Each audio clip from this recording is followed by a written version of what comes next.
Let's stay with this story then for our interview of the morning. And just how important then is France's Yellow Vest movement? Has it lifted the lid on bubbling discontent across Western societies, with ordinary people believing the system no longer works for them? Protests, of course, have now cropped up as far afield as Canada, as well in Belgium, the Netherlands and the UK. So does this movement have global reach, or is it fading away?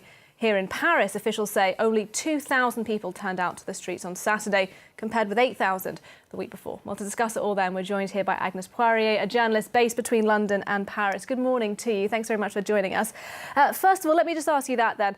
With those numbers, less and less people coming out in the streets, is this a movement that's dying? No, I don't think so. I think we'll hear from the Yellow Vest in the next few weeks or months.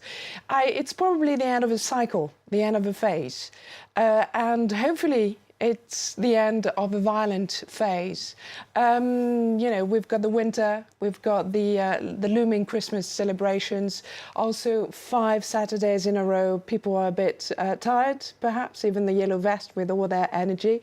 And also, you know, it's a protest like unlike any other we've had in recent years or even decades, in the sense that it's not organized, it's leaderless, and we now see emerging different fringes, different, you know, and I think it's going to split.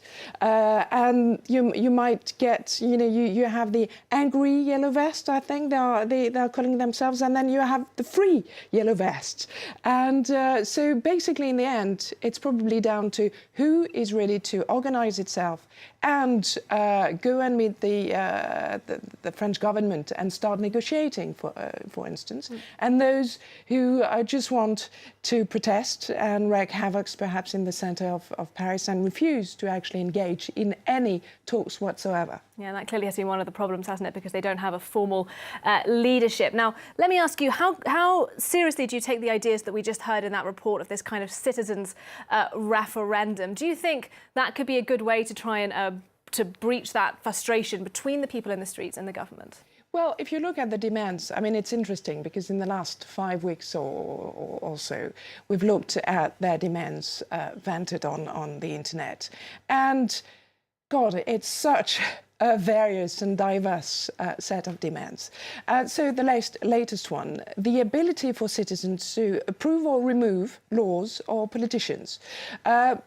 We know this. I mean, we haven't done this in France, but it might work at a very local, you know, level in a village.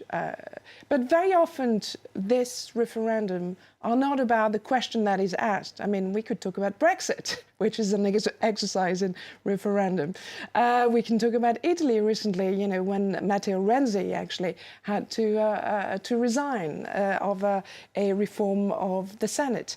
So, you know, very often we all regret having pressed the button referendum, either at a national or regional level. And it's also, it reeks of, you know, for me, it's quite demagogic and quite anti-democratic as well. But if you look at, I mean, they've got so many different demands, really.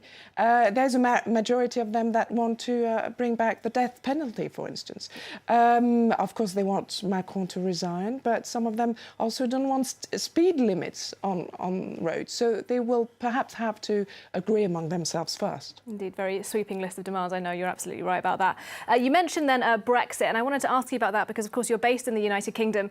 And I have heard it being argued that some of the sentiments that we're seeing here in France, this kind of anti-establishment feeling, is similar to the frustrations that motivated the Brexit vote. Do you agree that there's a similar kind of discontent in France and in the UK? Well, it's easy to see a connection. It's also easy to see a connection with Trump voters, or even with Italian voters, because, you know, a lot of people in France think, okay, well, in 5 years' time, we'll have the Liga, the French Liga, the National Front, or the Rassemblement National, Marine Le Pen's party, and with the radical left, perhaps La France Insoumise with Jean-Luc Mélenchon. And, you know, that's possible. What is important is for this discontent to express itself democratically. And we've got European elections in a few months' time.